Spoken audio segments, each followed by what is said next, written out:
Welcome to the Diamond Mine Podcast with Nate and Laney, where we listen to all 92 Diamond albums certified by Billboard. Today's album is Come Away With Me by Norah Jones. But before we get into anything, here's our news segment. And welcome back to Music News. First up, Elton John and Dua Lipa have a single out called Cold Heart, which I believe is a remix, so go check it out. Dolly Parton has announced that she's written a novel with James Patterson called Run, Rose, Run, which is a thriller about a young singer-songwriter on the rise and on the run. Dolly is also releasing a 12-song companion album for the book. You can pre-order the novel, but it officially comes out on March 7th, 2022. The MTV Video Music Awards nominees list is out and about, so go give it a look if you haven't. And the award show will take place on Sunday, September 12th, so mark your calendars now. Beanie Feldstein has been cast in a Broadway revival of Funny Girl. The role she's playing was originally played by Barbra Streisand, and that role, if you don't know, is Fanny Brice. If you haven't seen, people have taken to Twitter to post memes about how they think Lea Michele is taking the news. Lea Michele starred as Rachel Berry in Glee, and many of her co-stars have stated how horrible she was to work with. But she's a huge fan of Barbra Streisand. I believe they've even met and she's performed for her before, and has openly admitted years ago that she wanted to play Fanny. Jamie Spears also said that he will be stepping down as, the conservator, from his conservatorship, so free Britney. Stevie Nicks has canceled her 2021 tour dates, and many other bands and festivals are requiring COVID-19 vaccinations or proof of negative test results. And, to catch you up from the last news, The Offspring, their life thing, they're still on top of their game. So, yeah, good for them. Indeed, they were kicking. And finally, when we covered Santana's Supernatural, we were both huge fans of the song Smooth that featured Rob Thomas from Matchbox 20. Well, I'm here to tell you that they have a new song out called Move that was released on the 18th of August. Sadly, today is only the 12th. And will be on Santana's new album that comes out on October 15th. If you want to read more about that, visit uproxx.com. That's uproxx.com. Now, back to Norah's album. And we're back from that news segment. So, before we get into Norah Jones' album, let's go on to the social medias. So, Twitter, TDMPod, TDMPOD. The Instagram, the Diamond Mine Podcast. YouTube, if you're an audio listener and you want to see our face, or you want to go look at the vlog or whatever, the Diamond Mine, if you look up the Diamond Mine Podcast on YouTube, we should be the first thing that pops up. Rate us. I'm going to say this now, but I'm going to say it at the end too. Rate us 5 stars if you haven't already. And just subscribe or follow on whatever platform you're on so you can get notified whenever we, publish a video. Anyways. Alright, so Come Away With Me is 14 songs, 45 minutes long. It was released on February 26, 2002, and it went 10 times platinum. Okay, so to get into the album, unless you have anything to say. Okay, so first song is called Don't Know Why. Has some soft coffee shop vibes, It's got just like a little soft jazzy, I guess, piano. It's not full on jazz, but like the soft, more tame jazz. I don't really know what that's called. I guess, I don't want to say smooth jazz because that's almost overdone, but like, you would understand if you listen to the song. And it has a drum played with like brushes, which I think sounds really, really dope whenever somebody does that. Just a very tame vibe going on. And the best comparison I can give you, if you've never heard of Norah Jones, which honestly, kind of a shame that I hadn't, because she has some popular songs. I hadn't heard of Norah Jones until literally 2 days ago. So, to me, she sounds like a female Michael Bublé. That's the best comparison I can give. And I will go ahead and say, I think we might touch on this throughout, but we don't listen to this type of music much in our personal lives, but also we haven't really come across this in the Diamond albums yet. So going into my notes here, it's quite the change of pace with a very soft and relaxing song. Her voice is beautiful and soft. The guitar mixed with the piano and the soft snare, like Nate said, it's played with the brushes or the metal, almost like that whisk, springy type of material, if you understand. I know there is a technical term, but we don't know it. So if you do, enlighten us. And it was just, it all made the song so soft, and to use a different word to describe it, I would almost say peaceful. Like my body instantly relaxed, and I felt the fatigue from the day set in. I don't know if you feel this or if it's just a me thing, but it was like I can always feel it in my feet, and that's how I know I've had an eventful, I just productive day. I feel it in my back. I feel it very much in my back whenever I can finally come home and stretch my spine. I definitely feel it in my back muscles. But yeah, that's all I have for Okay, dope. Don't know why. So the next song is called 7 Years. The guitar it's like a little finger picked chord pattern, which I was wondering if that was her. I'm not gonna say it was her because I don't even know if she plays guitar. I've never heard of this chick till 2 days ago. But if it is, good on you, Norah. I want to say she does, but I don't know. Yeah, she gives me that vibe that she could probably play the guitar. Some people just have that vibe. I mean, she's singer-songwriter, so I'm pretty sure. I'm almost 100% certain she plays the guitar because of what I found later. If that's you, good on you, Norah. Anyways, this is where I first thought of the term minimalistic to describe the songs. There's not really a ton going on. It's not overwhelming at all, and nothing about it is overwhelming. The drums are super reserved, and so is the guitar, and her voice doesn't necessarily scream out at you. Everything is just very tranquil. Everything is very in its own bubble. And I can just really appreciate that. I've had a huge day, and I've had a huge week, and I have just an eventful rest of my week, and I can just appreciate the calmness. You know what I'm saying? Mm-hmm. So this song, I didn't write much, but I took it as a little girl who sees nothing wrong in the world. You're just living in the moment, enjoying the simplicities of her life. I mean, 7 years, so I assume the girl is a 7-year-old girl. So it's that's what I thought. Yeah. Spirit can't be broken, that kind of thing going on. But she's alone and doesn't really understand that sense of loneliness yet. That spike happens every time you record. Yeah, it's weird. Also, real quick, do y'all like my Eagle shirt? I also, instead of wearing a t-shirt, wore a hat today that says Raised on Dolly, but I have to take it off because it's driving me up the wall already. Anyway, next song. The next song is called Cold Cold Heart. It opens up with a stand-up bass. First time we've experienced that, I'm pretty sure, at least to this extent on the Diamond albums. I freaking love that instrument. That has to be one of my favorite instruments, period. I love the stand-up bass. If you want to sit and drink a cappuccino and think about your crush that won't commit to you, this is your song, bro. I'm just telling you. That's called hiding your depression. Behind cappuccino. I just really enjoyed this song. Not that I'm drinking a cappuccino and thinking about a crush that won't commit to me. I have a girlfriend. Shout out to Kylie. Your turn. Or one fan. A consistent fan. Good Lord.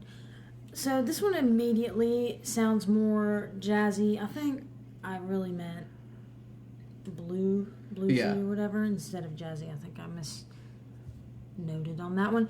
But I won't lie, this album so far, at this point when you're listening, it seemed like something I would just play in the background for noise if I was doing chores or just anything else really. Or just put it on a playlist for relaxation. Like Nate said, it's kind of like coffee house music. I really didn't write anything else for the song. Understood. Or the next one. Well, the next song is called Feeling the Same Way. This one's a good bit faster than the last song, and it's definitely a little less jazzy or bluesy or whatever you want to call it. It gets back to her singer-songwriter kind of Yeah. niche. It's weird that you say that, though, because she didn't write this song. She didn't write the majority of the songs. Yeah. And it saddens me because, she has a great voice, and I can really appreciate that. Even if you don't write your own songs and you have a great voice, good on you. You have, more than I have. So, I can really appreciate her good voice, but I just wish the emotion in her voice in these songs that she doesn't write, that are, super introspective and can get you thinking. I wish that emotion was coming from the heart rather than somebody else's pen. But here's the thing, though. I think the guy's name is Jesse, who wrote the majority of them. Oh, what was his name? Jesse something. It was definitely Jesse, but... Okay, Williams? It was Jesse. Jesse. No, you're thinking of Hank Williams. That was the guy that I was... Yeah. Okay. Anyway, Jesse, I'm pretty sure they're close. They're friends. He wrote the majority of this album, and she even covered one of his own songs. Yeah. That he wrote and sang. So, I think there is a closeness and a bond between them, and she can just deliver those songs, and he would write songs for her. Yeah. Because they have that connection. So I feel like it comes from her, too, in a sense, in I'm writing this for you kind of way to perform, but again, it doesn't come from her own mind. It is different. So it's yeah. But I quite literally, the only thing I have, they are blowing up my phone. Dang. That was Southern. The only thing I have written about the song is that she actually helped produce it. Huh. Very interesting. Next. The next song is called Come Away With Me. This is, I think, the most popular song on the album, probably. She has an album with Billie Joe Armstrong of Green Day, and I had listened to that album. I won't lie, it's not my favorite, sorry guys. And so I had heard those songs, and then this was the only Norah Jones song that I had really heard that it was just her. So. I hadn't heard anything, so this song is written by her, and it's also one of her most popular songs. Coincidence? I don't know. You decide. Leave a comment. At this point, I was very incredibly tired. I still am very tired. But at this point, I was exceptionally tired, and I really almost fell asleep to it because I had my head right here, and I was holding my phone right there. That's the playlist she needs to be on. I got to a point where I couldn't sleep. Melatonin was making me sick. I could nothing. Melatonin makes me sick too. It used to not, and then it didn't give me crazy dreams. And then I took a break, and then it gave me crazy dreams, and then it started making me sick. So I don't know what's going on there. But anyway, I started listening to Spotify playlists of deep relaxation or people, whatever you put on when you go to sleep or whatever. Yeah. This should be on it. This entire album, well, except one of the songs, but we'll get to that. But yeah, basically all I have to say is to me in my sleep deprived state, I typed, her voice is like pouring liquid butter on my brain. And realistically, that's not a far shot off of what it really is like. It's not, but I hate envisioning it. Buttery brains. Butter brain. Anyway. What are you doing? Are you done? Yeah. Okay. Point Blank is a beautiful song. It sold 20 million copies by itself. So it's in the Diamond Songs. Huh, how about that? Yeah. She wrote the song in 10 to 15 minutes. And remembered it long enough to record it because she didn't have a tape recorder at the time. Mm-hmm. And she was afraid that she would forget it. But she didn't. And that's crazy how it stuck with her since it's I think probably her best-selling song of all time. Very minimal amount of lyrics, which is a common theme in all of her songs, and I didn't really start to notice until this song. But the composition and the guitar solo pushes it to be 3 minutes and 18 seconds. It's just a simple, sweet love song kind of thing. So, yeah. Well, this next song is called Shoot the Moon. I really love this first little verse that she has, and I'm just going to read it. The summer days are gone too soon. You shoot the moon and miss completely. And now you're left to face the gloom, the empty room that once smelled sweetly. If you asked me what that meant, I could maybe give you something, but like not a ton. I just thought it sounded really cool, and I liked it, and just the imagery there, like just thinking about what she is saying and like envisioning it in my head. I don't know. I just appreciate like the rhyme scheme too, and such soft, nice words, and it just maintains that calm state that she's going for. It's like my eardrums are just being swaddled in a nice woolen blanket, you know what I'm saying? Mm-hmm. I also think I was just in the perfect mood for this album at this point because I was so tired. Sleepy time. Majority of other times I would have dismissed this album by like song 4 as boring, and I don't do that till like song 11, so. It's 14, like I said in the beginning, so that's good for you, I guess. Because normally you're just like, oh my gosh, I can't do this. I feel you. But, it's towards the beginning, she does a little self-harmony thing, and I really enjoyed that, which we've been noting that in the past several albums about harmonies and things like that. So it's interesting. I don't have much to say about this one either. I mean, like we've touched on it. Her songs are very simple, calm, and lovely. So it's hard to really pick it apart for people like us who are in no way professionals. But Apple says the genre is singer-songwriter, which makes sense. But at the same time, you can get hints of country like Willie Nelson, the way the guitar picking goes. And I mean, we've kind of touched on the blues, how she includes just little bits of that in there. And I wrote this like at this point in the song, so we hadn't even gotten to some of the other songs that she has on here, but yeah, they're all similar but different, and it's very hard to try to piece together. That's all I have. Well, you see that over there, right?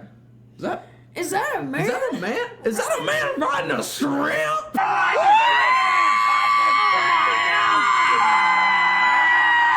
And we're back. Sorry, there was a man riding a shrimp. Yeah. Like we could not observe the man riding a shrimp.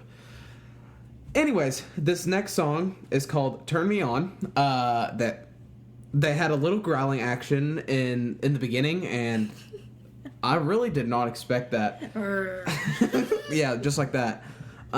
She definitely increases her vocal range from what had been previously in this song, and I'm pretty impressed. They also have a church organ in the back, so shout out to all the church piano players out there. Shout out to all the We don't need a repeat of that episode. If y'all remember that fiasco, oh no, please. We were still in the closet, weren't we? Yeah, we were not like The a. second closet. We were. Oh shoot! What? What do you mean? What do you mean? Not like that. What do you mean? Are you serious? Okay, never mind. Just go. I just won't even talk about it. They know. Anyway, so this is a cover originally written by John D. I think it's Loudermilk. Loudermilk? Boy. That's an unfortunate last name.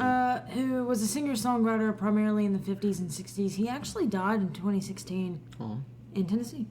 He's born in North Carolina. But this cover specifically made the song popular. She comes in with a powerful and certain oomph in her voice. She exaggerates the era it was written in, as well as making it feel modern, which basically sums up what a timeless piece is, in which I believe that's what this song is. Next. Before we get into this next song, I just want to say, I feel like you can kind of tell that the album was very calm because the vibe we have right now is very calm. Like our mannerisms and stuff aren't super duper like out of nowhere. The last time we had a short podcast, I think it was the Elvis Presley Christmas album. Mm-hmm. So this might rival. Yeah, this will be a shorter one. Anyways, the next song is called Lone Star. Shout out to you, Dallas. It isn't even about Texas. I just, it's Lone Star State. it was hard to find anything new to really say because all the songs have a very similar vibe.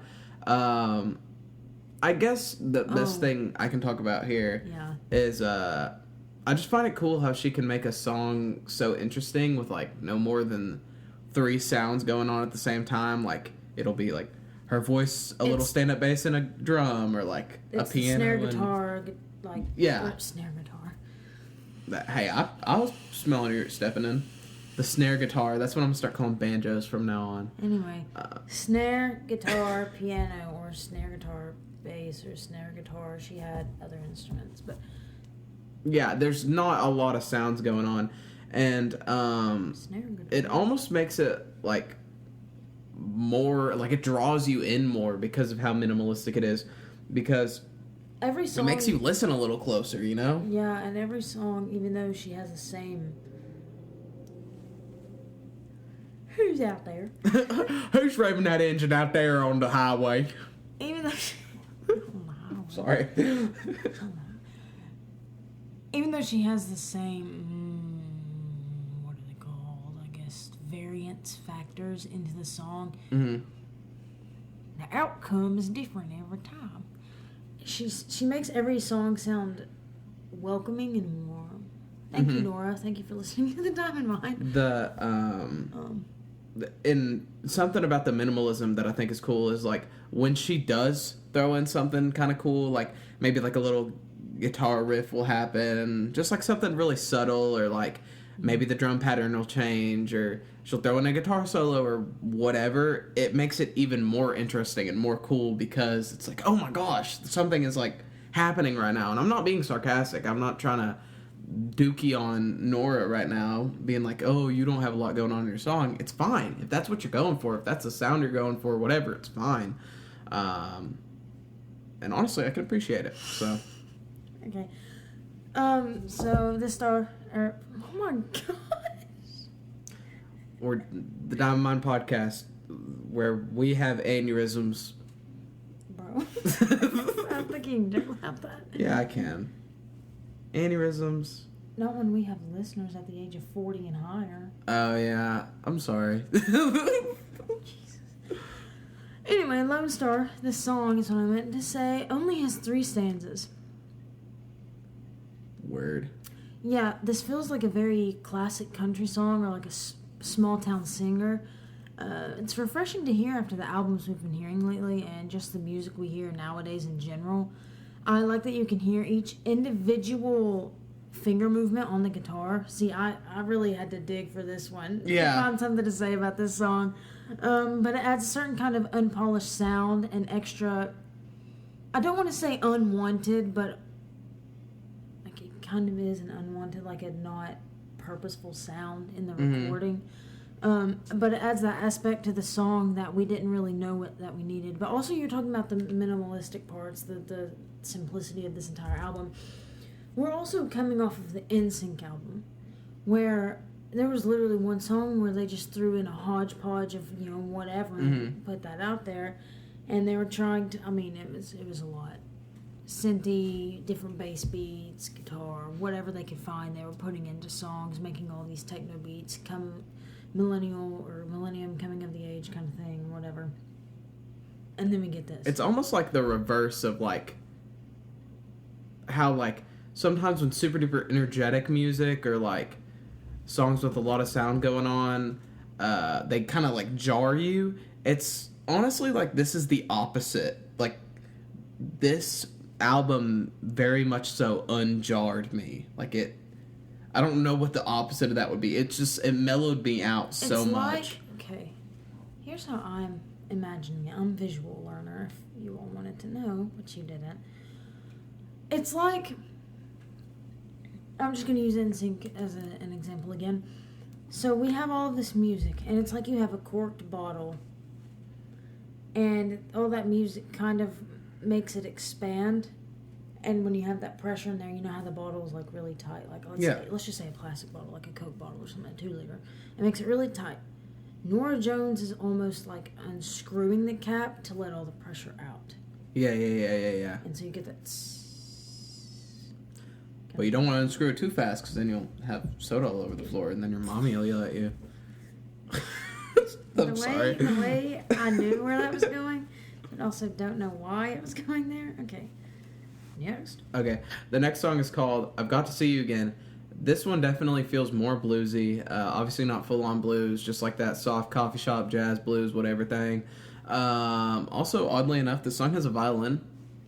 Just really wasn't expecting that out of nowhere.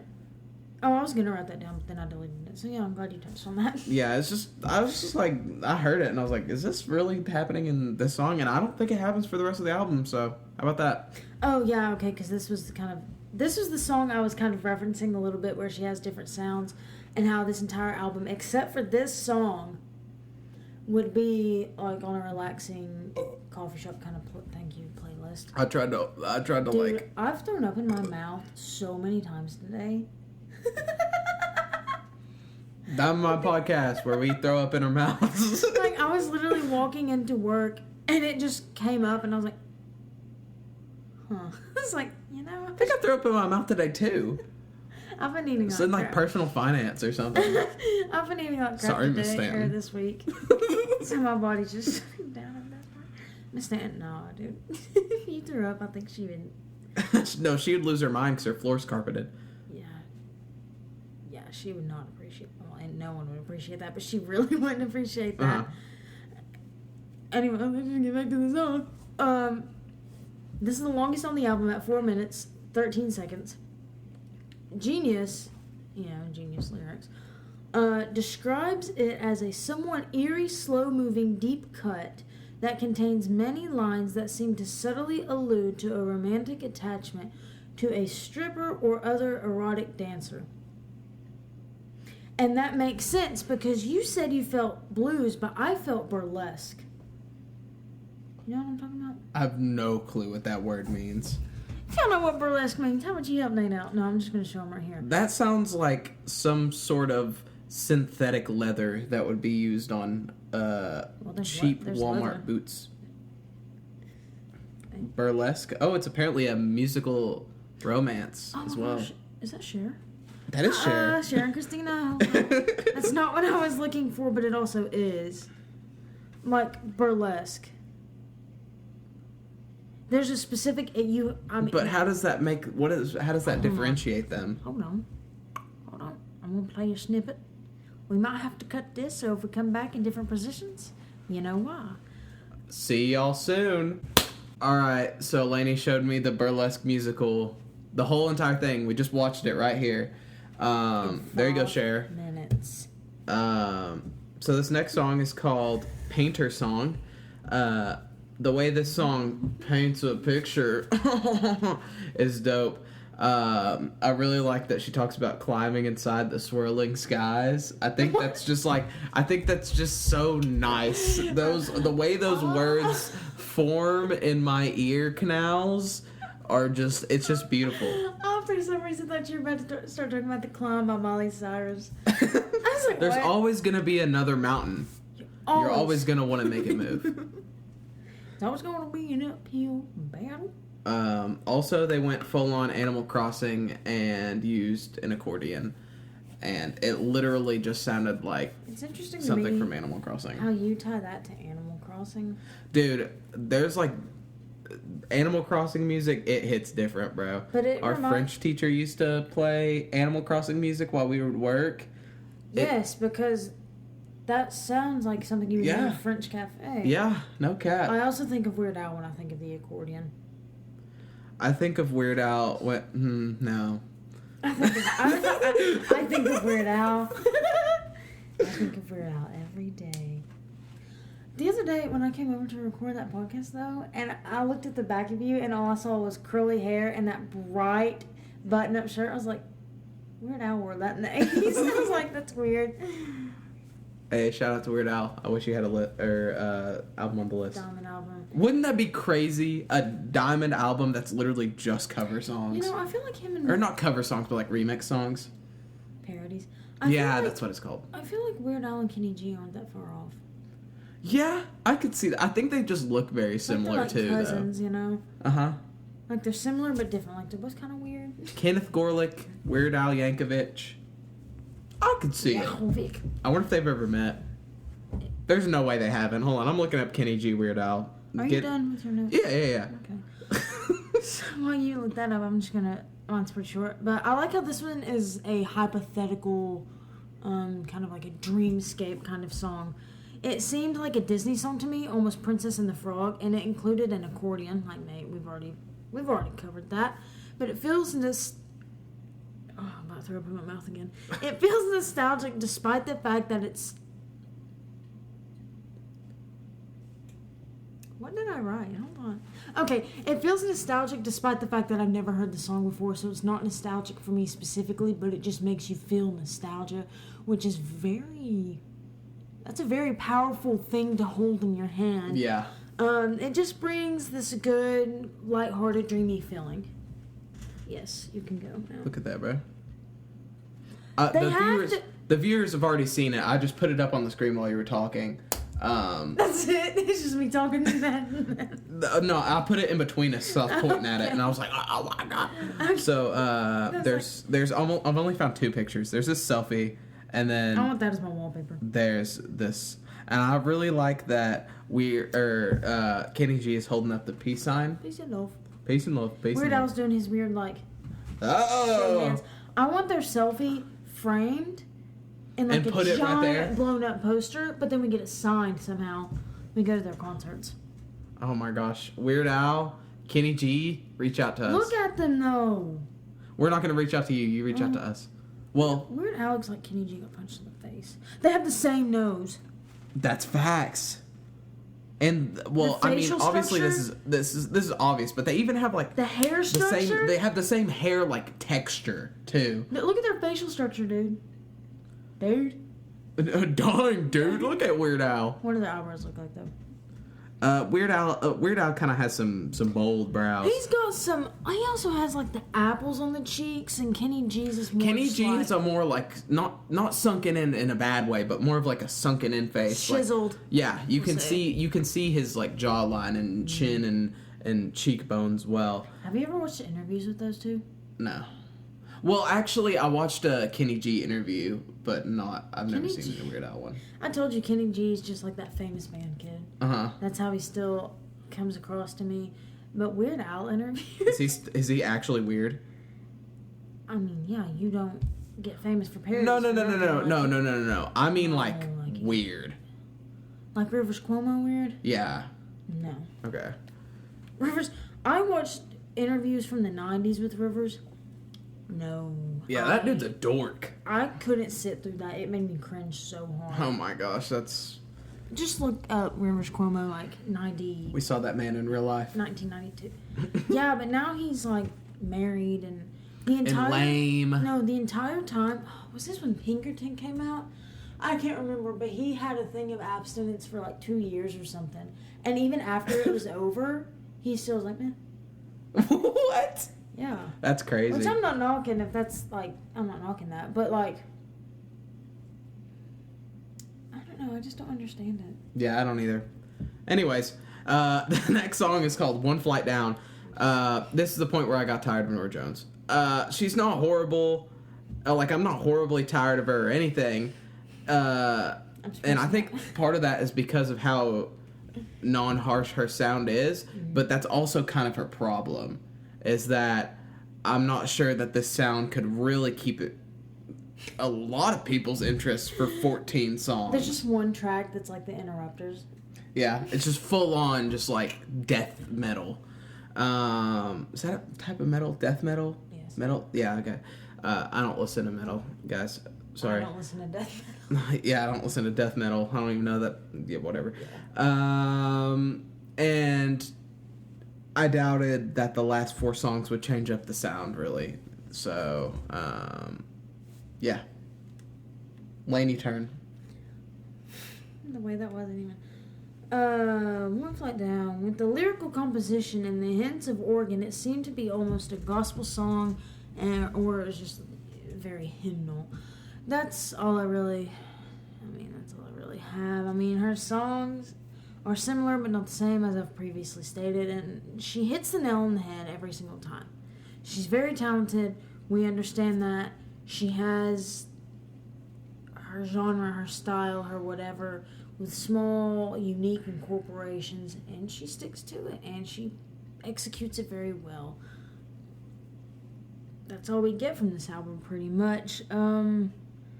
She, like I said, she's extremely talented, and I feel like she is underrated, even though this is a album that it's sold over 10 million copies.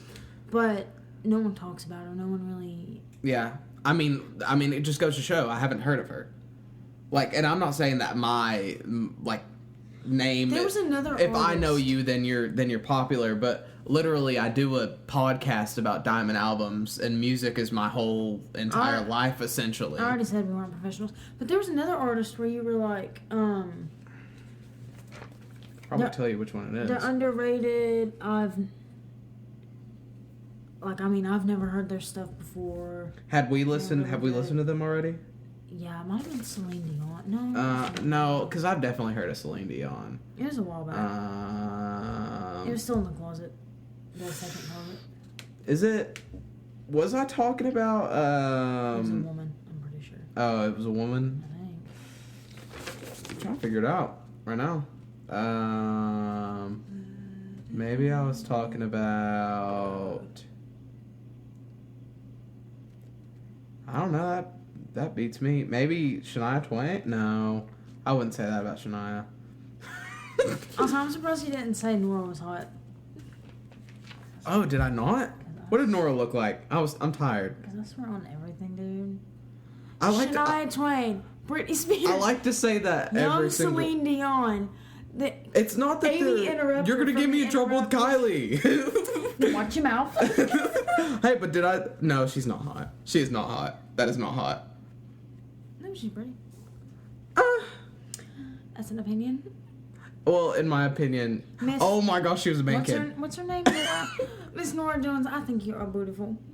She was a band kid. What did she play? Was that the clarinet, saxophone? What was that?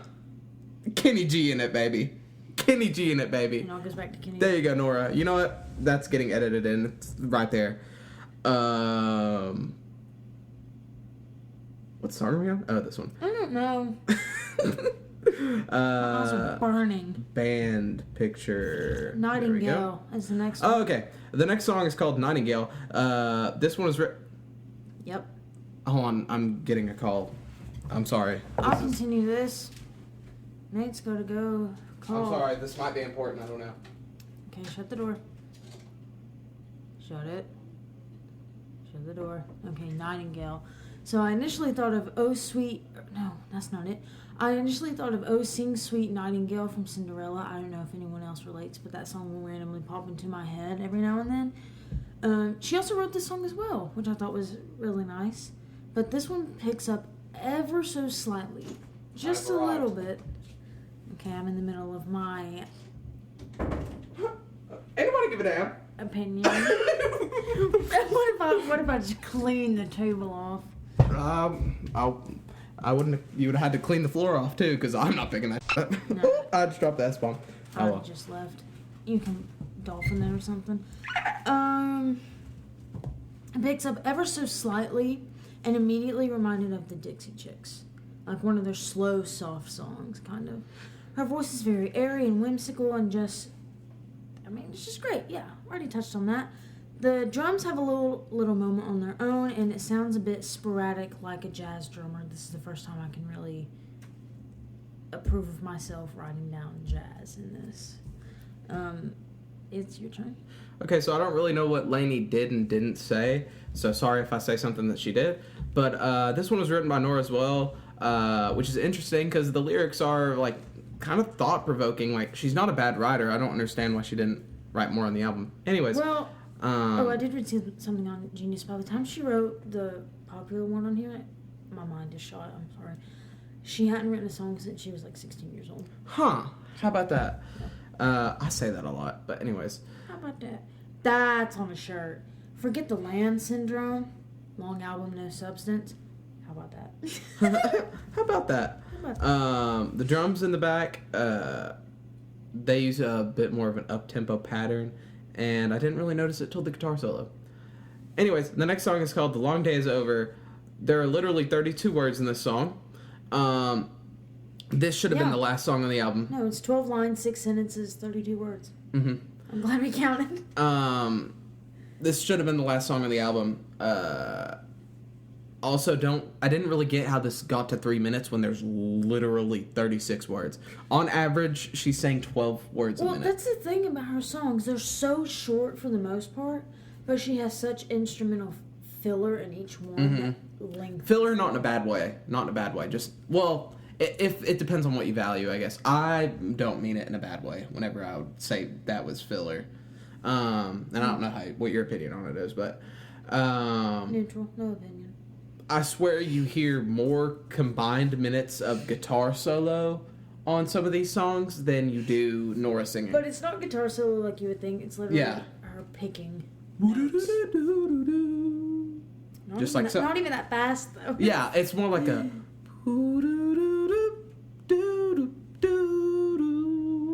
This podcast has been crazy. That's our intro. We're so tired.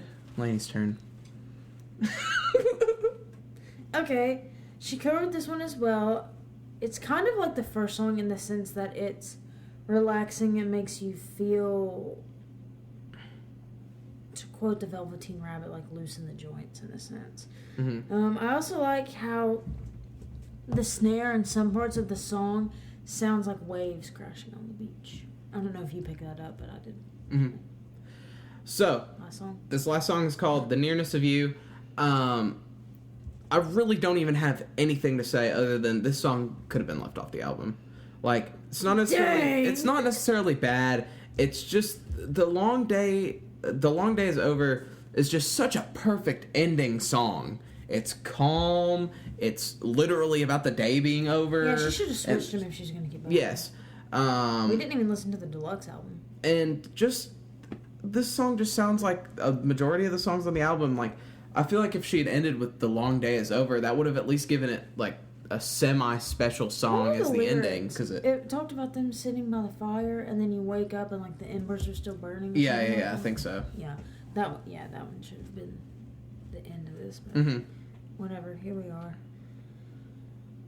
So, she's accompanied by the piano, just the piano in this song, as she expresses her desire for her love's company / physical touch. Basically, just having them next to her is enough, and that's love right there. Yep. Let's wrap this up. Well, 1 through 92, how you feel? For right now, I'd keep it where it is. I'm not in awe of this album, but I'm not entirely disappointed in it, so we'll probably have to circle back later ordering them all. I'm probably going to bump it down to, like... I figured you would. As soon as it finished, you. Low 60s, upper 70s. And it's honestly, it's kind of sucks that I had to do that, because I enjoyed, like, the album for a little bit, but then, like, I kind of caught on, and it's like, okay. I wish that the people from Dallas would hit us up on Twitter. That's my wish, Dallas. Yeah, but you said that loud, so now it won't come true. Oh, shoot. Is that how that works? Yeah. Oh, wait. Hold on. Okay. Wish a different one. Okay, you made it. But yeah, that's where I have it on my 92. Do you have anything to say before we start wrapping this up? No, I have indigestion. Okie dokie. Twitter. TDMPod. TDMPOD. Instagram. The Diamond Mine Podcast. YouTube. If you're an audio listener, you want to see our face. The Diamond Mine Podcast. The Diamond Mine. It literally says the diamond, and then under it mine, and in the center there's a diamond, and the background's like glitter. For right now. That'll change eventually. Will it? Eventually. Dude, think about it. We're going to be doing this podcast for like a long time. No, but Z's been just... We're on episode 32 out of 121 minimum. She's just been streaming. It's been months. Gosh, I wish... Since we hit her Z, hit me up. Anyways. This has been... Oh, wait. Guess who doesn't know what the next album is? Nate Harrell. Is it Meatloaf? No, I think Meatloaf's later. Hold on. Talk to them. How have you been? I'm good. I'm about to start junior year in college. I sound like that one girl. What if we just ended it right there? Part of me's tempted. Have you seen that girl where she talks like that and she's like, No. "Hello, I'm good," and she like accidentally like falls or something? It's on TikTok. Oh God. This has been the Diamond Mine Podcast with Nate and Laney. We'll be back at you next week with Phil Collins. No jacket required. Yes.